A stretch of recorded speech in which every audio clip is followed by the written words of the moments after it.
तो ढेर सारा खाना और कविताओं का घर। नमस्कार, मेरा नाम है मनसा खुल्लर।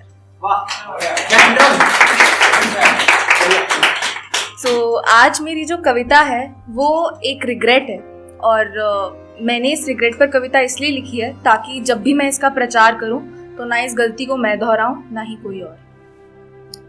तो शुरू करते हैं। लम्हों का कोई हिसाब नहीं रखा मैंने, बस वो एक पल हमेशा याद रखा मैंने। वो एक पल नहीं, एक कहानी है जिसे मैं अक्सर खुद से छुपाती हूँ, पर आज तुम्हें सुनाती हूँ। तो चल रही थी मैं, साथ मेरे चल रही थी सड़क, आंखों में मेरी दिख रही थी एक चमक। लोग कहते थे लेखक ऐसी है मनसा कि उसकी कलम भी ताकतवर है और आवाज में भी दम है। ना ही किसी से आगे बढ़ने की इच्छा, ना ही किसी से कम।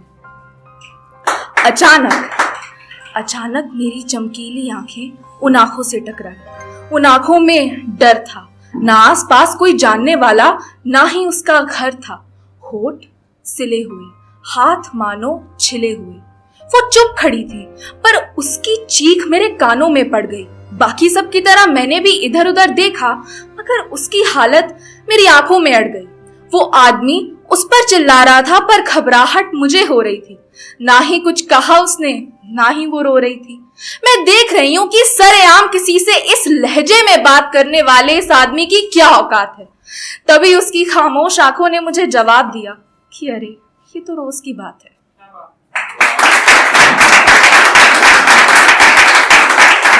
मेरे और उन दोनों के बीच फासला कम हुआ और मैंने कुछ सोच विचार किया। कुछ कहूं, रोकूं इन्हें, मैं फंस गई तो, या टोकूं इन्हें। चिल्ला ही तो रहा है, कोई वजह भी तो होगी। जो अब तक चुप खड़ी है वो मेरे कुछ कहने पर भी चुप ही होगी।